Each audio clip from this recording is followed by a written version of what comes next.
You ask Tiger to solve. This deals with linear equations with one unknown. The final result is y equals 10. Let's solve it step by step. Simplify the expression. Simplify the arithmetic. Group all constants on the right side of the equation. Add 6 to both sides. Simplify the arithmetic.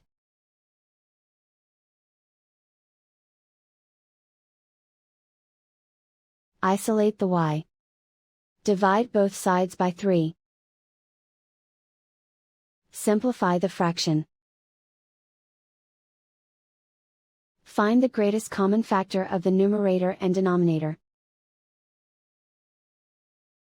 Factor out and cancel the greatest common factor. And so the final result is y equals 10.